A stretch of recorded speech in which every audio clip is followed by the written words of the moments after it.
Kumusta? Ako po si Dr. Mila de la Paz, isang espesyalista sa kalusugan ng kababaihan, lalo na para sa ating mga nasa ginintuang taon na. Inilaan ko ang aking karera sa pagtulong sa mga kababaihan na makahanap ng mga praktikal at epektibong paraan upang pamahalaan ang kanilang mga alalahanin sa kalusugan. Mga ginang, kung madalas ninyong kailangang ipitin ang inyong mga hita sa tuwing kayo ay babahing o kung ang pakikipagtalik ay parang isang masakit na gawain sa halip na isang masayang ugnayan, hindi po kayo nag-iisa. Ngunit ang mas mahalaga, hindi ninyo kailangang manatili sa ganyang sitwasyon. Paano kung sabihin ko sa inyo na ngayong gabi, bago pa man dumampi ang inyong ulo sa unan, maaari ninyong simulang natural na baligtarin ang dalawang nakakainis na problemang ito. Nagkaroon ako ng pribilehiyong tulungan ang libu-libong kababaihan na tulad ninyo na maibalik ang kontrol sa paghihiginhawa at kumpiyansa sa mga pinakapersonal na aspeto ng kanilang buhay. Hindi po natin pinag-uusapan ang mga tableta o operasyon dito, kundi mga mas matalino, mas simple at siyentipikong suportadong mga gawi na tunay na epektibo. Ang nakakagulat ay ang mga tunay na dahilan kung bakit kayo nakakaihi kapag tumatawa o kung bakit nagiging masakit ang pakikipagtalik ay kadalasang hindi gaanong konektado sa inyong edad o level ng estrogen. Madalas ito ay nag-uugat sa 5 maliliit na gawi tuwing gabi na bihirang pag-usapan dahil karamihan sa mga doktor ay hindi ito itinuro sa kanila. Ngayong gabi, ipapakita ko sa inyo ang 5 bagay na bawat isa ay aabutin lamang ng ilang minuto bago matulog na maaaring lubos na mapabuti ang daloy ng dugo sa inyong pelvic tissues, pakalmahin ang inyong sobrang aktibong pelvic muscles, bawasan ang nakakahiyang pagtagas ng ihi, at tulungan kayong magising na komportable at may kontrol muli sa inyong katawan. At ang ika-5, iyon ang pinakamakapangyarihan sa lahat at halos walang babae ang gumagawa nito ng tama. Samahan ninyo ako sa loob lamang ng ilang minuto at gagabayan ko kayo kung paano gawin ang bawat isa ng ligtas sa ginhawa ng inyong sariling tahanan.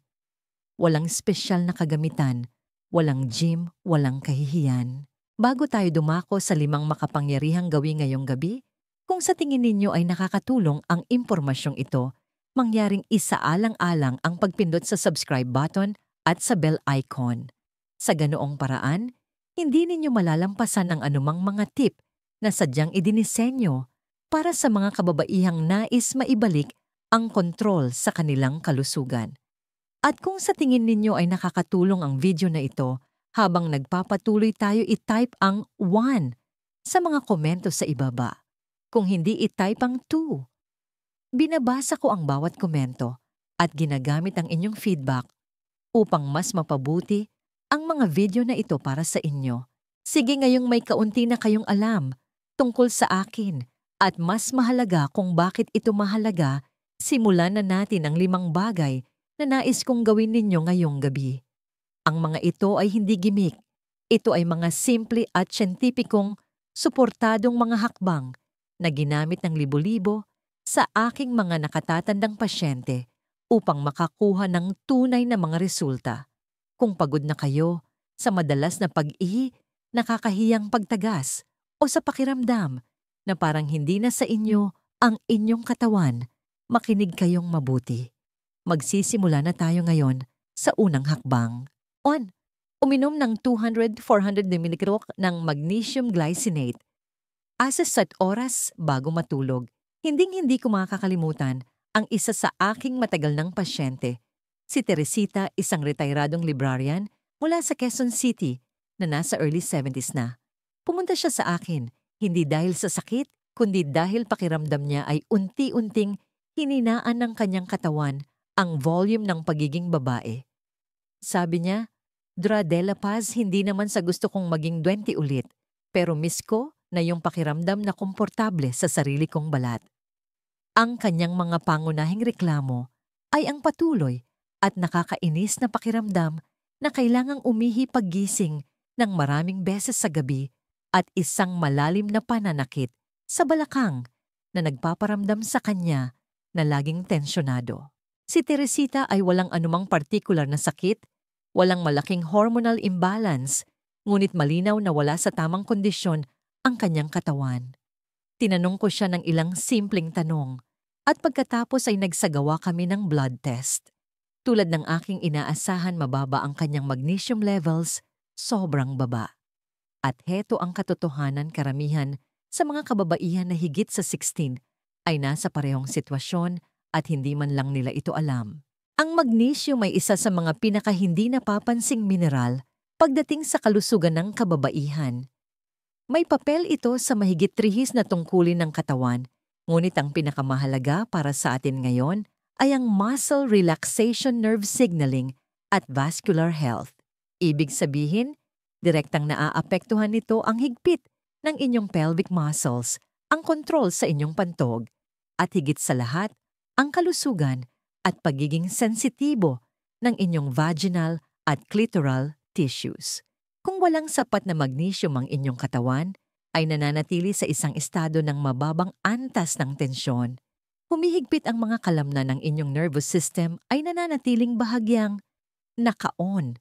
Sumisikip ang mga daluyan ng dugo at hindi makalipat ng maayos ang inyong katawan sa pahinga paggaling o pagkumpuni, ang mga mismong bagay na kailangan para sa isang kalmadong pantog at komportableng pakikipagtalik. Karamihan sa mga kababaihan ay hindi napapansin kung gaano kalaki ang dependensya ng pelvic floor sa kakayahang mag-relax. Oo, marami tayong pinag-uusapan tungkol sa pagpapalakas nito gamit ang Kegels, ngunit isipin ninyo ito, kapag ang isang kalamnan ay palaging masikip, ito ay napapagod at humihina. Tinutulungan ng magnesium glycinate na baligtarin ang paninikip na yon. Pinapakalma nito ang nervous system, hinihikayat ang pag-relax ng kalamnan sa buong katawan at pinapababa ang cortisol, ang stress hormone, na maaaring makagambala sa mga hormone at sa inyong pagtulog. Ang glycinate form ay lalong epektibo dahil ito ay highly bioavailable. Ibig sabihin, mas madaling naa-absorb at nagagamit ng inyong katawan, hindi tulad ng ilang mas murang bersyon tulad ng magnesium oxide o citrate na maaaring makasama sa tiyan o dumaan lang sa inyong sistema. Sinimulan ko si Teresita sa isang maliit na nighttime dose, 200 mg lang ng magnesium glycinate, 1 oras bago matulog. Sa loob ng 2 linggo, ang kanyang pag-ihi sa gabi ay nabawasan mula 3 beses hanggang 1 na lang. Sa pagtatapos ng buwan, nawala na ang patuloy na pananakit ng balakang at may sinabi siyang talagang tumatak sa akin. Hindi ito tungkol sa malalaking pagbabago. Ito ay tungkol sa pakiramdam na payapa, na ulit sa sarili kong katawan, na parang hindi ko na ito nilalabanan. Iyan ang kapangyarihan ng isang simpleng karagdagan sa inyong routine bago matulog. Kung kayo ay nahihirapang makatulog o magising na may pakiramdam ng pahinga, makakatulong din ang magnesium para sa mas malalim at mas nakakapagpanumbalik na tulog. At sasabihin ko sa inyo, ang mas mahusay na pagtulog ay hindi isang luho sa ating edad. Ito ay mahalaga. Ang katawan ay nagkukumpuni ng mga tissue, nagbabalanse ng mga hormone, at nagre-reset ng inyong nervous system habang natutulog. Kapag ito ay nagambala, lahat ng bahagi ng kalusugan ng babae ay nagdurusa. Kaya ngayong gabi, pagkatapos ng hapunan mga 1 oras, bago matulog, uminom ng 1 kapsula o 2 ng magnesium glycinate na may 1 maliit na baso ng tubig. Huwag ninyong masyadong isipin. Hindi ito tungkol sa pag-aayos ng lahat. Gamit ang mga supplement, ito ay tungkol sa pag-alis ng isang malaking hadlang sa kontrol sa pantog, pag-relax ng pelvic at kalusugan ng tissue. Mas malalim ang inyong tulog, mas malinaw ang isip sa paggising, at unti-unti babalik sa balanse ang inyong katawan. At dito nagiging interesante. Ang pag-relax ng inyong mga kalamnan at pagkakaroon ng mas malalim na tulog ay unang hakbang pa lang. Ngunit paano kung sabihin ko sa inyo na may mga paggalaw na maaari ninyong gawin habang nakahiga sa kama na tumutulong na sanayin muli ang mga kalamnan na sumusuporta sa inyong pantog at matris. Hindi ito nangangailangan ng kagamitan at aabutin lamang ng mas mababa sa 10 minuto, ngunit karamihan sa mga kababaihan ay nilalaktawan ito at nagbabayad ng kapalit sa pamamagitan ng pagtagas at discomfort. Pag-usapan natin yan sa susunod. Kung kasama ko pa rin kayo at nakikita ninyong kapaki-pakinabang ang mga hakbang na ito, i-type ang numerong 1 sa mga komento para malaman kong nakakasunod kayo. Ngayon, ipagpatuloy natin ang momentum at dumako sa ikalawang hakbang. 2. Gawin ang 3 in-bed stretches na ito kabuuan, 6 minuto. Minsan mayroon akong pasyente na nagngangalang Corazon, isang lola ng 5 apo at uri ng babae na hindi kailanman magrereklamo, maliban kung talagang apektado na siya. Umupo siya sa aking opisina, bahagyang yumuko at sinabing, "Dra de la Paz, hindi na ako ang babaeng dati. Tumutulo ang ihi ko kapag umuubo ako, hindi ko na mabuhat ang mga apo ko nang hindi nag-aalala at ang pakikipagtalik sa aking asawa ay masakit na lang." Nag-usap kami ng matagal na kinig ako at pagkatapos ay tinanong ko siya ng isang simpleng tanong. "Kaya niyo po bang magsuot ng medyas habang nakatayo?" Tumawa siya, sinabing hindi. At nagtanong kung ano ang kinalaman niyon sa kanyang pantog. Ang totoo, malaki ang kinalaman nito. Alam ninyo, karamihan sa mga kababaihan sa kanilang 60s, 70s at maging 80s ay unti-unting nawawalan ng hip mobility nang hindi man lang nila namamalayan. Ang mga kalamnan sa balakang singit-hita at pelvic floor ay naninikip dahil sa mga taon ng pag-upo, pagmamaneho, pagtatrabaho sa mesa, o simpleng pag-iwas sa pag-uunat dahil parang ito ay para sa ibang tao. Ngunit heto ang hindi sinasabi sa inyo ng sino man. Ang paninikip na yon ay humihila sa inyong pelvic floor na parang isang lubid na nasa ilalim ng tensyon. Ang pelvic floor na yon ay parang isang duyan na sumusuporta sa inyong pantog, matris at bituka. Kapag ito ay masikip, bumababa ang daloy ng dugo, nagugulo ang mga signal ng nerbiyos, at ang inyong kakayahang kontrolin ang pag-ihi o mag-relax ng sapat para sa komportableng pakikipagtalik ay seryosong naaapektuhan.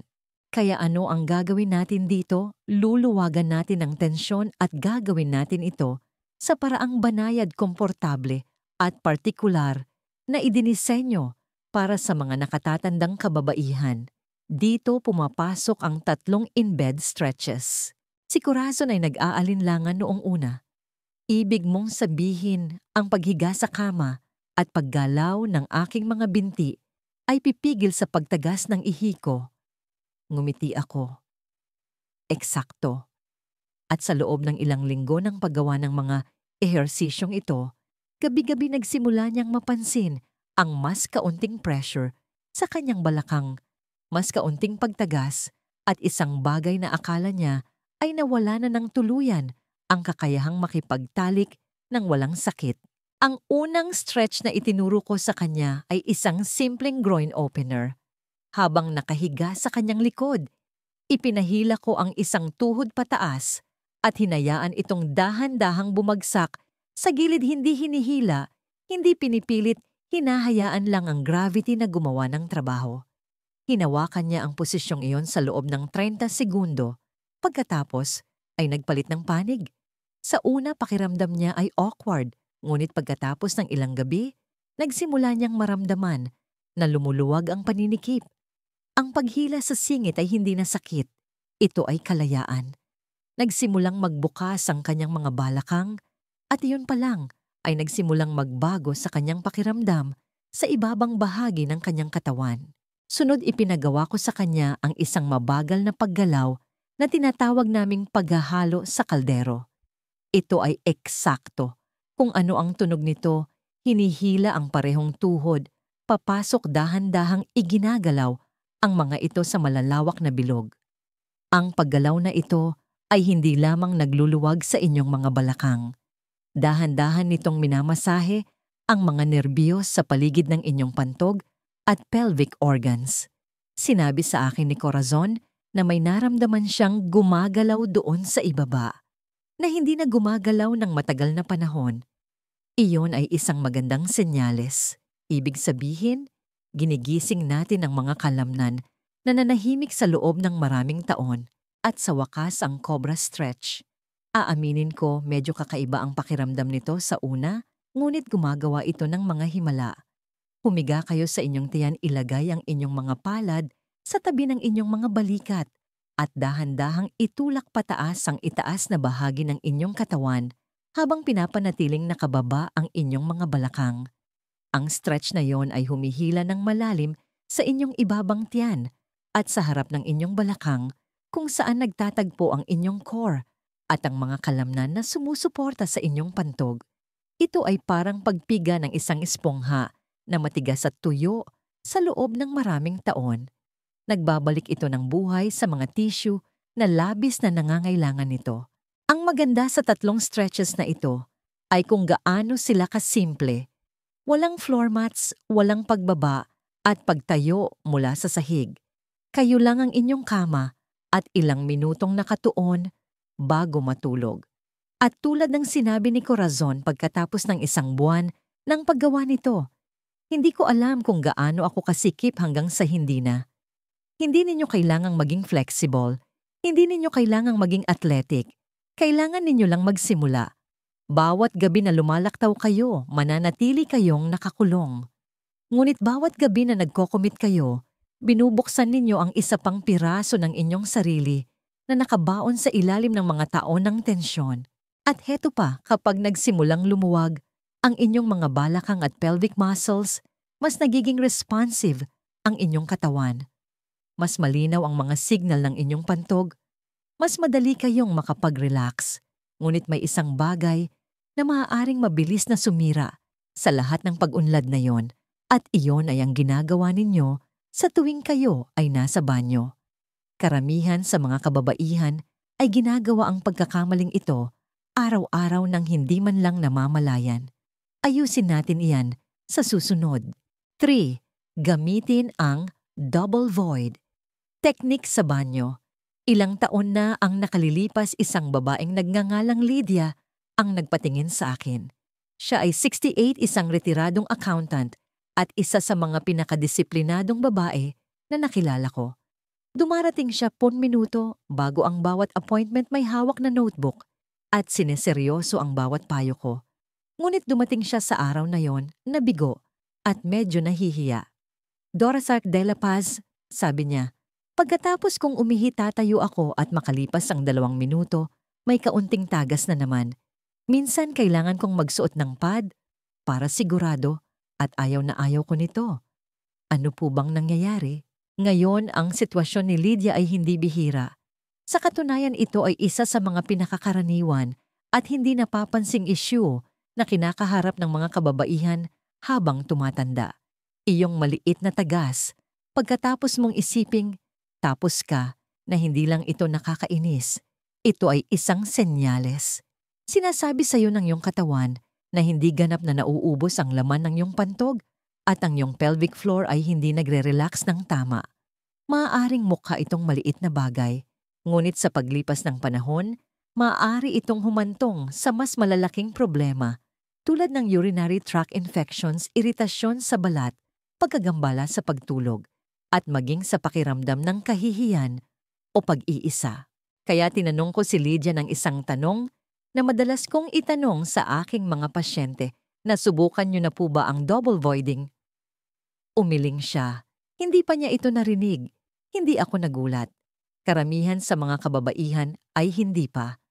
Ngunit ito ay isa sa pinakasimple at pinakamakapangyarihang tool na maaari ninyong gamitin upang mapabuti ang paggana ng pantog at maibalik ang pakiramdam ng kontrol.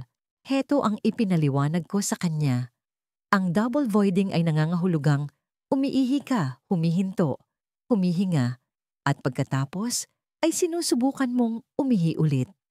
Pagkatapos mong isiping, tapos ka na, umupo ka sa inidoro, huminga ng malalim, i-relax ang iyong mga balikat. I-relax ang iyong tiyan at pagkatapos ay dahan-dahang subukang umihi sa pangalawang pagkakataon.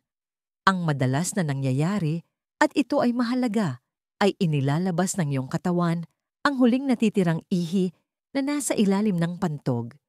Hindi ito isang kabiguan ng iyong sistema.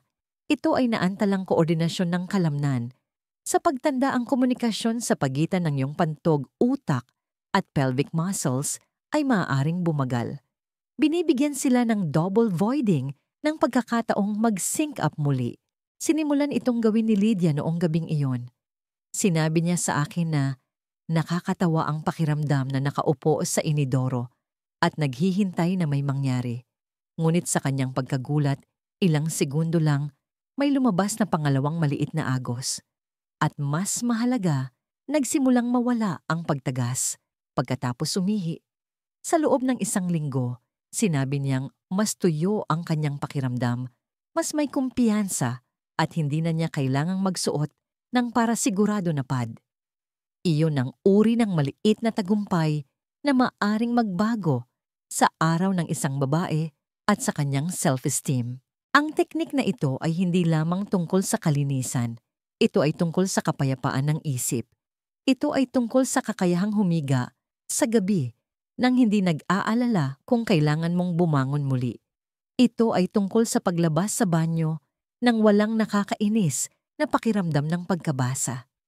At para sa ilang kababaihan, ito ang unang pagkakataon sa loob ng maraming taon na naramdaman nilang nakikipagtulungan muli ang kanilang katawan. Ang pinakamagandang bahagi, libre ito. Walang tableta, walang mga pamamaraan. Kamalayan at pasensya lang. Ang dahilan kung bakit hindi ito ginagawa ng karamihan sa mga kababaihan ay dahil palagi tayong nagmamadali. Pumapasok tayo sa banyo na parang isang pit stop, pasok labas alis. Ngunit ang iyong pantog ay hindi isang makina. Ito ay isang grupo ng mga kalamnan at tulad ng anumang kalamnan, mas mahusay itong gumagana kapag binibigyan ng oras upang mag-relax at mag-contract ng buo. Ngayon, mahalagang sabihin ito, hindi aayusin ng double voiding ang bawat issue sa isang gabi. Ngunit kapag isinama sa magnesium pelvic stretching at mas mahusay na pagtulog, lumilikha ito ng isang malakas na pagbabago sa kung paano gumagana ang iyong ibabang katawan. Maaari mong matuklasan na nababawasan ang iyong mga pagpunta sa banyo sa gabi, kumakalma ang iyong pagkaapurang umihi, at ang pagtagas na dati nagpapahiya sa iyo ay halos wala na. At heto ang isang bagay na nakakagulat sa karamihan ng mga kababaihan kapag mas ganap na nauubos ang laman ng iyong pantog at mas nakapag-relax ang iyong pelvic floor, kadalasang bumubuti rin ang pananakit at discomfort sa balakang. Hindi iyon nagkataon lamang. Ang parehong network ng nerbiyos na kumokontrol sa paghihi ay malapit na nauugnay sa tensyon ng pelvic muscle. Kapag wala sa tono ang isang sistema, nahihirapan ang isa pa. Ngunit kapag ibinalik mo ang pagkakaisa, nagsisimulang bumuti ang lahat. Iyon ang dahilan kung bakit ang ginagawa natin dito ay hindi lamang pag-aayos ng mga sintomas. Sinasanay natin muli ang iyong katawan na gumana ng mas mahusay mula sa loob palabas. At kung pag-uusapan ang pagsasanay muli, may isang bagay na kailangang gawin ng bawat babae upang mapanatili ang mga pagpapabuting ito. Ito ay isang bagay na binabaliwala ng karamihan sa atin dahil mukhang boring, ngunit maaring ito ang nag-iisang pinakamahalagang desisyon sa kalusugan na gagawin mo sa buong taon. Hayaan ninyong ipaliwanag ko kung ano ito at kung bakit maaaring ito ang maging turning point sa inyong routine sa gabi. Kung nandito pa rin kayo at tumatagos sa inyo ang mga kaalamang ito, i-type ang numerong 1 sa mga komento para malaman kung nakakasunod kayo. Ipagpatuloy natin ito at dumako sa ika-4 na punto. 4. Magtakda ng mahigpit na oras ng pagtulog at sundin. Ito may isang panahon noong bago pa lang ako sa aking karera na iniisip kong optional lang ang pagtulog. Magtatrabaho ako hanggang gabi, sasagutin ang mga tawag, tatapusin ang mga papeles, at marahil ay magsingit ng ilang oras ng pahinga bago ulitin ang lahat. Hindi ko napagtanto hanggang sa tumanda ako na nagsimulang magpadala sa akin ang aking katawan ng ilang seryosong senyales. Paggising na groggy, pakiramdam na gising na gising. Ngunit pagod sa gabi, nahihirapang mag-focus sa araw. At pagkatapos, may nangyaring mas personal. Napansin kong hindi na tulad ng dati ang aking sariling katatagan. Nagsimula akong mas madalas magising sa gabi para gumamit ng banyo. Sa una, isinisi ko lang ito sa pagtanda. Ngunit habang mas sinasaliksik ko ang pananaliksik at pinag-iisipan ng aking mga gawi, mas lalo kong napagtanto kung gaano kalalim ang epekto ng ating pagtulog sa halos bawat bahagi ng kalusugan ng babae. Ang realisasyong yon ang nag-udyok sa akin na tanungin ang aking mga nakatatandang pasyenteng babae tungkol sa kanilang pagtulog, hindi lang kung pagod sila, kundi kung gaano karaming oras ang nakukuha nila, gaano ka-consistent ang kanilang schedule, at kung nakakaramdam ba sila ng tunay na pahinga. Paulit-ulit pareho ang sagot. Siguro 5 o 6 na oras lang ang tulog ko, putol-putol. Ganyan lang talaga kapag tumatanda, diba? At doon ako yumuyuko at marahang sinasabi, hindi kailangang maging ganyan. Alam ninyo, hindi humihinto ang pangangailangan ng katawan sa pagtulog habang tumatanda. Sa katunayan, kailangan nito ng mas mahusay na kalidad ng pagtulog. Lalo na para sa mga kababaihan na nais panatilihing balanse ang kanilang mga hormone, regular ang kanilang presyo ng dugo, kontrolado ang kanilang timbang, at mapanatili ang isang maaasahang pantog at malusog na pelvic tissues. Kung walang pare-pareho at dekalidad na pagtulog, nagsisimulang magdusa ang mga hormone na namamahala sa lahat ng mga function na yon. Maaaring magambala ang mga antas ng estrogen at progesterone, tumataas ang cortisol, nagiging hindi gaanong flexible ang mga daluyan ng dugo, at maging ang iyong pelvic floor ay nagsisimulang mapagod na humahantong sa mas maraming pagkaapurang umihi at discomfort sa gabi. Ang sinasabi ko sa aking mga pasyente at ang sinasabi ko sa inyo ngayon ay simple, ngunit makapangyarihan. Dapat ninyong simulan na ituring ang pagtulog bilang isang bagay na hindi maaaring ipagpaliban. Nangangahulugan ito ng pagtatakda ng oras ng pagtulog na parang nagtatakda kayo ng isang mahalagang appointment. Nangangahulugan ito ng pagbibigay sa inyong katawan ng isang routine, isang bagay na maaasahan nito gabi-gabi upang malaman kung kailan oras na para mag-shutdown, magkumpuni at mag-reset. At alam kong hindi ito laging madali. Baka nakakatulog ang iyong asawa habang nanonood ng TV at gising ka pa. Baka sanay ka talagang magpuyat, ngunit maaaring magbago ang mga gawi at ang isang ito ay mas mahalaga kaysa sa karamihan. Isa sa aking mga pasyente si Gloria, isang 52 taong gulang na dating guro mula sa Baguio, ay nagsabi sa akin na hindi siya natutulog bago maghating gabi sa loob ng mahigit 1 dekada. Ginugugol niya ang kanyang mga gabi sa kanyang tablet, nagbabasa ng balita, nag-i-scroll sa mga larawan, minsan ay nakakatulog na bukas pa ang screen. Nang magsimula kaming magtulungan, hinamon ko siyang magtakda ng oras ng pagtulog, 10:30 p.m. ng eksakto. Tumawa siya noong una. Para sa mga matatanda na yan, biro niya. Ngunit pagkatapos ng ilang linggo ng pagsunod dito, nagsimulang magbago ang lahat. Nagsimula siyang magising ng 1 beses na lang sa gabi sa halip na 3 beses. Nagsimulang humupa ang discomfort na nararamdaman niya sa kanyang balakang. Ang pinakamahalaga, sinabi niyang, pakiramdam niya ay tao na ulit. Hindi gaanong pagod, hindi gaanong magagalitin, mas may kontrol. Hindi ito mahika. Ito ay biology. Sa panahon ng malalim na pagtulog, binabalanse ng iyong katawan. Ang mga hormone, kinukumpuni ang mga tissue, kasama ang mga maselang tissue ng pantog, at puki nireregula ang asukal sa dugo at inilalabas ang mga stress hormone. Ito ang panahon kung kailan nagre-reset ang iyong pantog at nababawasan ng patuloy na pagnanais na umihi. At ito rin ang panahon kung kailan nililinis ng iyong utak ang kalituhan at pagkabalisa na maaaring tahimik na pumatay sa iyong pakiramdam ng kagalingan. Kung ilang taon na kayong tumatakbo sa 5 o 6 na oras na putol-putol na tulog na iintindihan ko, nagiging normal na ito. Ngunit hinihiling ko sa inyo na isipin kung ano ang maaaring mangyari kung ibibigay ninyo sa inyong katawan ang matagal na nitong hinihiling. Isipin ang mas kaunting pagpunta sa banyo, mas kaunting gabi na puno ng pagkabigo o discomfort at mas maraming umaga na gumigising na may pakiramdam ng pahinga muli. Hindi iyon pantasya, iyon ang maaaring simulang buksan ng mas mahusay na pagtulog kung magko-commit kayo dito. Kaya ngayong gabi itakda ang inyong oras ng pagtulog. Sundin ito. Huwag mag-check ng email pagkatapos ng hapunan. Huwag makatulog sa harap ng TV. Bigyan lang ang inyong sarili ng regalo ng tahimik at walang patid na pahinga. Naghihintay ang inyong katawan ng pagkakataong maghilom at hindi nito magagawa iyon nang wala ang inyong tulong.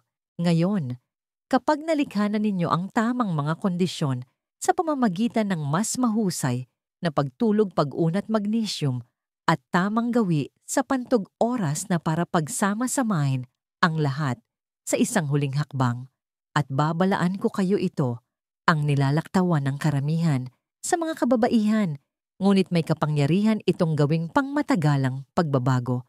Ang lahat ng inyong pagsisikap, hayaan ninyong ipakita ko kung ano ito. May pag-relax ng pelvic floor, hindi lang Kegels. Isang babaeng nagngangalang Ninita ang nagpatingin sa akin kamakailan. Siya ay 61 byuda at tahimik na nag-aalala na palagi niyang mararamdaman ang discomfort na ito. Ginawa ko na po ang Kegels, sabi niya.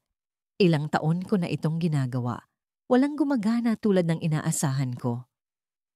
Hindi niya ito sinabi ng may galit, kundi may pagkabigo, isang pagod na uri ng pagsuko na madalas kong nakikita sa mga kababaihan na pakiramdam ay ginagawa nila ang lahat ng tama, ngunit hindi pa rin nakikita ang mga resultang gusto nila sa kanilang pantog o sa pananakit ng balakang.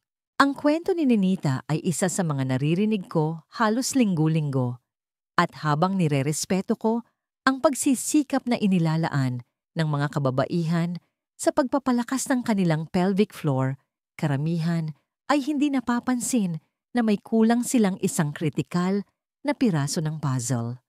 Ang problema ay hindi palaging kahinaan. Ito ay tensyon. Alam ninyo, madalas tayong sinasabihan na higpitan, pigain at i-contract ang pelvic floor na para bang ang mas maraming pagsisikap ay laging katumbas ng mas maraming resulta. Ngunit kapag ang lugar na yon ay masikip na, kapag ang mga kalamnan ay sobrang aktibo, mula sa mga tao ng paghawak ng tension, stress, masamang postura o trauma, ang paggawa ng mas maraming contraction ay lalo lang nagpapalala ng sitwasyon. Dahan-dahan kong sinabi kay Ninita, paano kung ang problema ay hindi dahil sa hindi ka sapat na malakas, kundi dahil hindi mo pa talaga binitawan?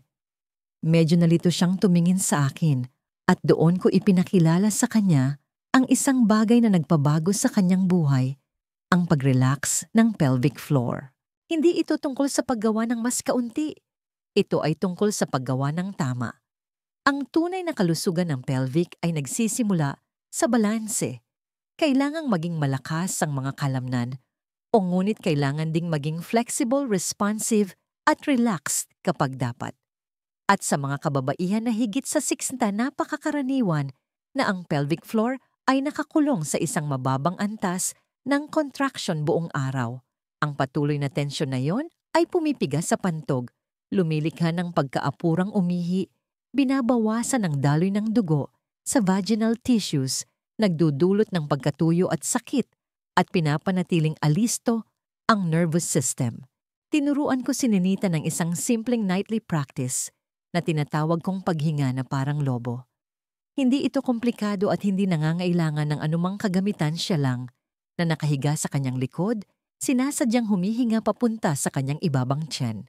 Dahan-dahan siyang hihinga, papasok sa kanyang ilong, Sa loob ng 4 na segundo, hinahayaang umangat ang kanyang tiyan na parang isang lobo na pinupuno ng hangin. Pagkatapos, hihinga siya palabas sa kanyang bibig. Sa loob ng 1 hanggang 11 segundo, nararamdaman na lumalambot ang lahat. Hiningi ko sa kanya na isipin na ang kanyang singit, balakang at pelvic floor ay natutunaw sa kama sa bawat paghinga palabas. Sinimulan niya itong gawin sa loob lamang ng 3 minuto bago matulog. Sa loob ng 2 linggo, may napansin siyang nakakagulat. Hindi lamang mas kumpleto ang kanyang pag-ihi at mas madalang ang kanyang pagkaapura, kundi halos nawala na rin ang talamak na pananakit sa kanyang balakang. Hindi na nilalabanan ng kanyang katawan ang sarili nito. Nagkaroon ng espasyo ang pelvic floor para gumalaw, para tumugon. Hindi na nahahadlangan ang daloy ng dugo at mas malinaw nang gumagana ang mga signal ng nerbiyos. Ang dating masikip at masakit ay nagsimulang maging malambot at komportable muli. At iyon ang puso ng huling hakbang na ito. Hindi lang natin inaayos ang mga pagtagas o tinataboy ang sakit. Sinasanay natin muli ang iyong katawan na gumana bilang isang nagkakaisa at malusog na sistema. Kapag kalmado at balanse ang pelvic floor, mas malinaw na makakapagpadala ng mga signal ang iyong utak, mas epektibong makakapaghawak at makakapaglabas ng ihi ang iyong pantog, at mas nagiging maaasahan ang iyong pelvic comfort. Alam kong maaaring awkward sa una. Ang mga breathing exercises ay hindi mukhang kasing tunay ng paggawa ng aksyon o paggawa ng reps. Ngunit ipinapangako ko sa inyo ito, ang ilan sa mga pinakamakapangyarihang gawain na maaari ninyong gawin para sa inyong kalusugan bilang isang babae. Ang katahimikan, ang lumilikha ng lakas, ang pagpapakawala ang nagbibigay daan sa paggaling. Hindi ninyo kailangan ng mas maraming tensyon. Kailangan ninyo ng mas maraming ginhawa. May sinabi sa akin si Ninita na hinding-hindi ko makakalimutan pagkatapos ng 1 buwan ng pagsasanay ng nightly pelvic floor relaxation. Sabi niya, hindi lang bumubuti ang pakiramdam ko. Pakiramdam ko sa wakas ay konektado na ulit ako sa aking katawan na parang itinigil ko na ang paglaban dito. Ang pakiramdam ng koneksyon na yon, ng pagbawi ng pagmamay-ari sa iyong sariling kalusugan, iyan ang tunay na panalo. Konklusyon, pagsasama-sama ng lahat. May isang malalim na pagpapakumbaba sa pag-upo sa harap ng isang babae na pakiramdam ay hindi na sa kanya ang kanyang katawan. Naranasan ko ang mga pag-uusap na yon ng daan-daang beses at sa bawat pagkakataon, merong tahimik na halo ng pagkabigo at takot. Hindi dahil sira siya, kundi dahil sinubukan niya ang mga bagay na hindi gumana o dahil walang nagsabi sa kanya na may ibang paraan. Kung kayo iyon, gusto kong pakinggan ninyo ako ngayon. Hindi kayo nag-iisa at tiyak na hindi pa huli ang lahat para sa inyo. Ang inyong katawan ay hindi ninyo kaaway. Sinusubukan lamang nitong makuha ang inyong atensyon. Ngayong gabi, natututunan ninyo ang 5 makapangyarihang gawi. Bawat isa ay maaring mukhang maliit ng mag-isa, ngunit magkakasama, sinisimulan nilang baguhin ang takbo ng pagtanda, hindi para pigilan ang orasan, kundi para bawiin ang bahagi ninyo na nais pa ring tumayo ng tuwid maging komportable at magpakita ng buo sa inyong buhay.